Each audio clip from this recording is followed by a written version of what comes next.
But ये example है कि लिपिड्स आर सिग्नल मॉलिक्यूल्स।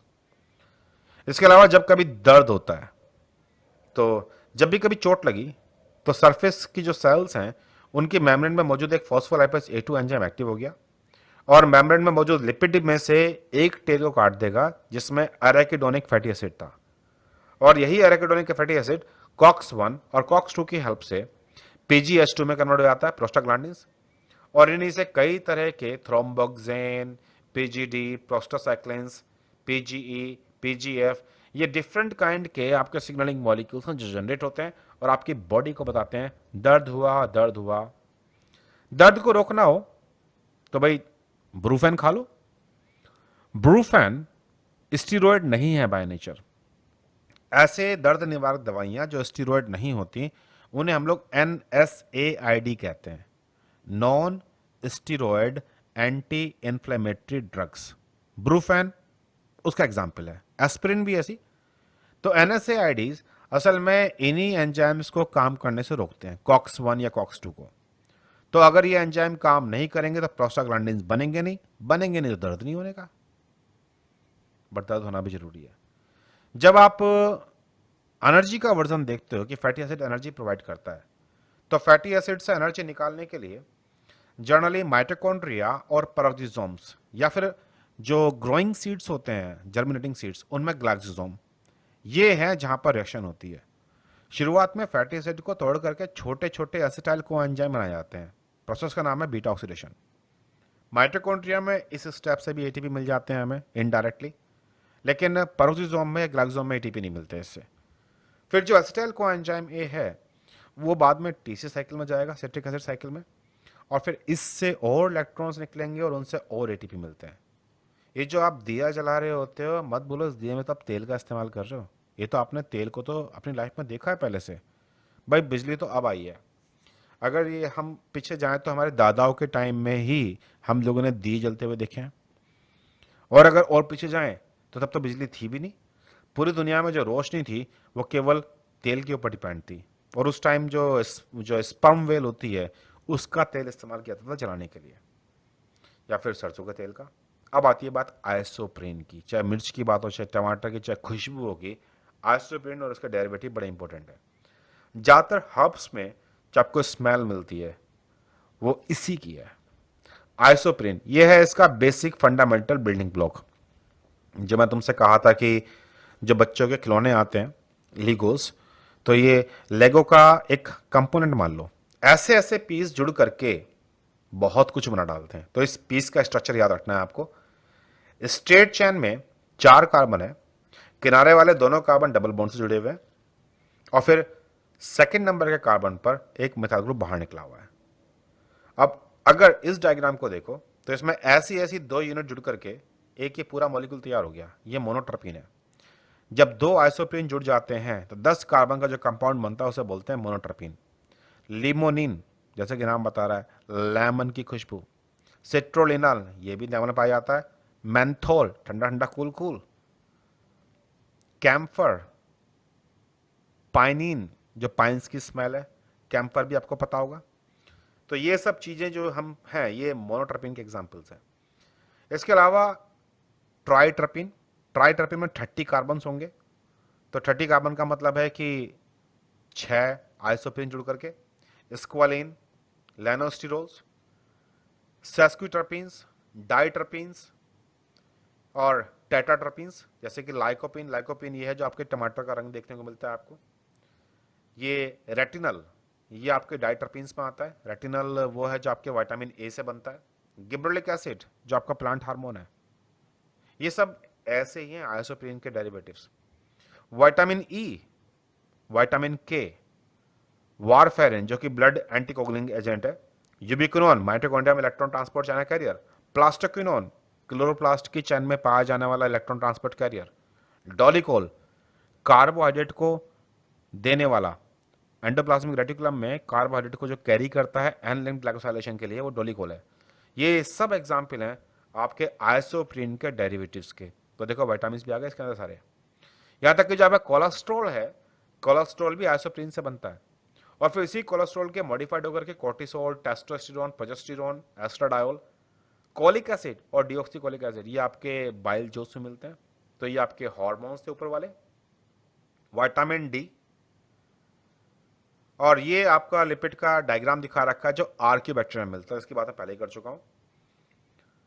जब आप बीटा कैरोटीन अपनी बॉडी में लेके आते हो, बीटा कैरोटीन गाजर में मिलता है, गोल्डन राइस में मिलता है, आपके देसी घी में मिलता है। इस बीटा कैरोटीन में असल में 2 विटामिन ए हैं। तो अगर मैं बीच में से कट मार दूं तो इस जैसे 2 मॉलिक्यूल मिलेंगे, और ये दोनों मॉलिक्यूल विटामिन ए1 है, जिससे आप रेटिनॉल भी कहते हो। यही रेटिनॉल मॉडिफाइड होकर के रेटिनोइक एसिड भी बनता है, जो एम्ब्रियोनिक डेवलपमेंट के अर्ली स्टेजेस में बहुत इंपॉर्टेंट सिग्नलिंग मॉलिक्यूल है। Vitamin A is a signalling molecule. Vitamin A is a cofactor enzymatic reactions में। Vitamin A is the retinal pigment, जो कि लाइट एब्जॉर्ब करके आपकी आंखों को विजन देता है। तो बहुत कमाल की चीज है विटामिन ए, हल्के मत लेना। तो जो आपकी आंखों की विजिबिलिटी है वो भी इसी से मिल रही है, और ये भी आइसोप्रीन का ही डेरिवेटिव है।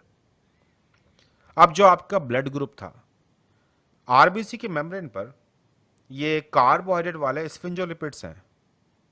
जो पिंक वाला लाइन दिखाई दे रहा है ये आपके स्फिंजोसिल अल्कोहल का है, और जो येलो वाला ये फैटी एसिड। तो जिनका ब्लड ग्रुप ओ होता है उनके इन लिपिड्स में कार्बोहाइड्रेट्स में ग्लूकोज, गैलेक्टोज, एन एसिटाइल गैलेक्टोजामीन, फिर गैलेक्टोज और फ्यूकोज, यहां तक कहानी खत्म। लेकिन जिनका ब्लड ग्रुप ए एंटीजन होता है उनमें इन कार्बोहाइड्रेट के अलावा एक और एन एसिटाइल गैलेक्टोज अमीन लगा होता है, और ये याद रखना है। ए ब्लड ग्रुप वालों पर मेम्ब्रेन लिपिड्स के जो ग्लाइकोलिपिड्स हैं उनका लास्ट कार्बोहाइड्रेट है N acetyl galactosamine, not glucosamine, galactosamine, A antigen. जिनका बी ब्लड ग्रुप होता है उनमें इसकी जगह पर गैलेक्टोज लगा होता है केवल। और अगर गैलेक्टोज और एन एसिटाइल गैलेक्टोजामीन दोनों में से कोई सा भी नहीं है तो आप बोलोगे यह है ओ ब्लड ग्रुप। और अगर कोई बंदा ऐसा है जिसमें ये वाले लिपिड्स भी हैं जिनमें एन एसिटाइल गैलेक्टोजामीन है, और ये वाले लिपिड भी हैं जिनमें गैलेक्टोज है, तो ऐसा बोलोगे ये तो ए बी ब्लड ग्रुप का है। ए बी में दोनों के दोनों कार्बोहाइड्रेट एक ही पे लगेंगे ऐसा नहीं है, बट ये दोनों टाइप के लिपिड्स पाए जाएंगे। विटामिन डी, देखिए 7 डिहाइड्रो कोलेस्ट्रॉल यहां से कहानी शुरू होती है। अल्ट्रावायलेट लाइट पड़ती है और हमारी स्किन में ये 7 डिहाइड्रो कोलेस्ट्रॉल कन्वर्ट होता है कोल कैल्सीफेरोल में, जैसा विटामिन डी3 कहते हैं। तो जो लोग ऐसी जगह रहते हैं जहां सूरज की रोशनी स्किन पे पड़ती नहीं है, धूप से बचते हैं वो लोग, तो उनमें ये पहला वाला स्टेप गड़बड़ है। तो उनमें विटामिन डी3 कमी हो जाती है। तो ऐसे लोगों को कहा जाता है कि भाई विटामिन डी3 लो। विटामिन डी3 बन गया तो फिर उसके बाद ये आपकी लिवर में जाता है, एक स्टेप तो वहां पूरा होगा, फिर किडनी में जाएगा, एक स्टेप वहां पूरा होगा, और ये बन जाएगा 125 डाईहाइड्रोक्सी कोल कैल्सीफेरोल। ये है असली विटामिन डी जो आपकी बोन में काम करेगा, बोन में कैल्शियम को डिपॉजिट कराने में, फास्फोरस को डिपॉजिट कराने में, प्रॉपर तरीके से बोन को शेप देने में, और आपकी बहुत सारी और पाथवेज में रोल निभाएगा। तो जिन लोगों में विटामिन डी की डेफिशिएंसी हो जाती है उन लोगों की हड्डियां कमजोर होती हैं, और एक बीमारी भी है, क्या नाम है इस बीमारी का, जिसमें विटामिन डी की डेफिशिएंसी होकर के हड्डियां मुड़ तुड़ जाती हैं? रिकेट। रिकेट्स। रिकेट्स जेनेटिक्स में फिनोकॉपी का एग्जाम्पल भी है। फिनोकॉपी, आई होप तुमने कभी टर्म सुनी होगी। फिनोकॉपी का मतलब यह है कि कोई ऐसा एनवायरमेंटल फैक्टर जो किसी जेनेटिक डिफेक्ट को मिमिक कर सकता हो, बेशक उस पर्सन में वो जेनेटिक डिफेक्ट नहीं है। जैसा मान लीजिए कि किसी इंसान में ये एंजाइम खराब है, वो एंजाइम जो लीवर में एक स्टेप पूरा करता है, तो अगर इसको विटामिन डी3 मिलता भी रहे तब भी विटामिन डी3 अपनी फाइनल फॉर्म में 125 डाईहाइड्रोक्सी कोल कैल्सीफेरोल में कन्वर्ट नहीं होने वाला, क्योंकि जीन म्यूटेट है। तो इसमें विटामिन डी3 फाइनल फॉर्म में आएगा ही नहीं, और बच्चे को रिकेट्स डेवलप होगा। ये जेनेटिकली गवर्न डिजीज है। आप इसे विटामिन डी3 दोगे भी असर नहीं मिलने वाला, रिकेट्स ही रहेगा इसमें जिंदगी भर। ये एक जेनेटिक डिसऑर्डर है। लेकिन जब विटामिन डी की डेफिशिएंसी हो जाती है तो लीवर वाले एंजाइम्स के लिए सबस्ट्रेट ही नहीं मिल रहा। जब तक आपका ये कोल कैल्सीफेरोल आएगा नहीं तो लास्ट वाला आपका विटामिन डी3 की फॉर्म बनेगा नहीं। तो सिम्टम एग्जैक्टली वही निकल के आएंगे जो जेनेटिक डिफेक्ट वाले में आते हैं। तो आप कहोगे ये फिनोकॉपी है। जो अब ये डेफिशिएंसी से बीमारी क्रिएट हो रही है, बिल्कुल एग्जैक्टली सेम ऐसे लग रहा है जैसे कि इसमें जीन खराब है। लेकिन अगर आप इसे विटामिन D3 दे दो तो उसका रिकेट्स ठीक हो जाएगा, ये बिल्कुल नॉर्मल बन जाएगा। यही डिफरेंस है। जो जेनेटिक फॉर्म होती है उसे आप सही नहीं कर सकते। सिमिलरली जो लिपिड्स बहुत इंपॉर्टेंट प्लेयर्स हैं आपकी बॉडी में, आपकी मेम्ब्रेन को बनाने के लिए, उतना ही इंपॉर्टेंट है इनका डिग्रेडेशन भी। देखिए, चीज़ें बनना भी ज़रूरी है और इनको जब ये ख़राब हो जाए, ज़रूरत ना हो, तब इनको डिग्रेड करना भी ज़रूरी है। जैसे कि अगर मैं गैंग्लियोसाइड्स की बात करूं, जो कि अगेन ग्लाइकोलिपिड्स हैं आपके, ये स्फिंजोमाइलिन फैमिली में आते हैं। अगर इनके कार्बोहाइड्रेट्स को ठीक से अलग ना किया जाए तो बीमारी हो जाती है। एक GM1 नाम का एक आपका गैंग्लियोसाइड है, तो अगर पहला वाला एंजाइम काम ना करे तो इनकी मात्रा GM1 की मात्रा बढ़ती जाएगी और ये आपकी मेम्ब्रेन फंक्शनिंग में बुरा असर करेंगे, खासतौर से न्यूरॉन्स में। बीमारी का नाम है जर्नलाइज्ड गैंग्लियोसाइडोसिस। जैसा कि नाम बता रहा है, जो गैंग्लियोसाइड्स होती हैं उनमें दिक्कत आएगी। चलिए मान लीजिए पहला वाला डिग्रेडेशन का स्टेप ठीक है, लेकिन जो नेक्स्ट स्टेप है कि GM2 जो बना वो GM3 में कन्वर्ट हो, एक और कार्बाइड टूट करके, तो एंजाइम था इसका हेक्सोअमिनिडेज ए। अगर ये एंजाइम डिफेक्टेड है और ये नहीं टूट पा रहा तो GM2 की मात्रा बढ़ती जाएगी और इसकी वजह से टे शैक नाम की डिजीज होगी। Similarly Gaucher disease, Fabry disease, Sandhoff disease और नेमन पिक डिजीज, ये सब के सब गैंग्लियोसाइड्स के डिग्रेडेशन के साथ एसोसिएटेड डिसऑर्डर्स हैं। और ये भी याद रखिएगा, सेल में जब भी किसी चीज को डिग्रेड करना हो तो एक अलग से स्पेशल चैम्बर है सेल के पास जहां डिग्रेडेशन होता है। एनी आइडिया उस चैम्बर का नाम क्या है? लाइसोसोम। ऑब्वियसली, इसलिए ये सारी बीमारियां लाइसोसोम एसोसिएटेड है। नो डाउट कि ये जो शुरुआत की जो फाउंडेशन की बात कर रहा था, ये एक नक्शा क्रिएट करता है लाइफ साइंस का कि जो आप पढ़ने जा रहे हो वहाँ कहाँ कहाँ क्या क्या आने वाला है। तो ये जो इमेजेस आ रही हैं, अगेन ये जो आपके पास ये फोटोग्राफ है, ये भी लैनेंजर का है। तो यहाँ आपको ये बहुत अच्छा क्लियर विजिबल नहीं होगा, नाम पढ़ नहीं पाओगे आप, लेकिन आपको जो बुक दी गई है उस बुक के अंदर ये अवेलेबल होगा। नहीं होगा तो मुझे बता देना, लेटेस्ट एडिशन में भी होना चाहिए, और ये आपके लिपिड वाले चैप्टर के अंदर ही होगा प्रॉब्ली। ठीक है, तो यहाँ से ये डायग्राम्स के कंपोनेंट आपको याद करने हैं। ये ऐसा नहीं है कि हर बार एग्जाम में आता है, लेकिन यहाँ से बहुत फ्रीक्वेंट है। और मत भूलो, आपके नेट के बाद जो नेक्स्ट एग्जाम आएगा वो ICMR का है, और ICMR तो डिजीज बेस्ड है। टे शैक या फिर नेम एंड पिक, इनमें से कुछ ना कुछ तो पूछ ही लेते हैं हमेशा। और कई बार तो यही पूछा है कि भाई एंजाइम कौन सा डिफेक्ट था। तो सबसे कॉमन क्वेश्चन ये पूछा जाता है कि ये बीमारी किस चीज के साथ एसोसिएटेड है। एक तो लाइसोसोम वाली कहानी है, क्या पूछ लेते हैं ऑप्शन में कि भाई लाइसोसोम, माइटोकॉन्ड्रिया, क्लोरोप्लास्ट क्या, या फिर ये पूछ लेते हैं कि किसके डिग्रेडेशन की कहानी है, लिपिड की या फिर कार्बोहाइड्रेट की, और मोर आके पूछ सकते हैं कि ये गैंग्लियोसाइड की है, GM1 की।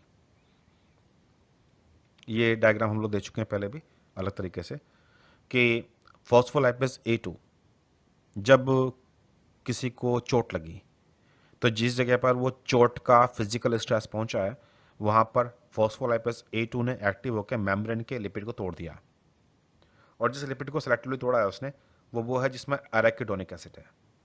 एराकिडोनिक एसिड फ्री हुआ, और फ्री होते इसने प्रोस्टाग्लैंडिन E1, थ्रोम्बोक्सिन, ल्यूकोट्राइन्स बनाने शुरू कर दिए, जो कि आपके इकोसोनोइड्स हैं जो पेन करेंगे। पेन से बचना चाहते हो तो NSAID खा लो, लेकिन अगर पढ़े लिखे हो तो पेन को बर्दाश्त कर लो, NSAID मत खाओ। क्योंकि ये जो केमिकल्स हैं, इन केमिकल्स का नाम केवल पेन कोज करना नहीं है, इनका एक काम और भी है। ये आपके WBC को बुलाते हैं इस जगह पर। ये सही मायने में एक तरह के सिग्नलिंग मॉलिक्यूल्स हैं जो आपके इम्यून सिस्टम से कहते हैं कि भाई यहाँ आओ, यहाँ पर गड़बड़ हुई है। तो अगर जो वो इंजरी है उसकी वजह से कुछ डेड सेल्स वगैरह हैं तो आपकी WBC जाकर साफ कर लेती हैं। अगर आपने NSAID खाते हो आप, तो आपको दर्द तो एहसास नहीं होगा, बट आपने ये सिग्नलिंग प्रोसेस भी कॉम्प्रोमाइज़ कर दी, तो आपका इम्यून सिस्टम बड़ा अच्छे तरीके से सफाई नहीं करने वाला। पार्ट 4 आप नेक्स्ट क्लास में करोगे।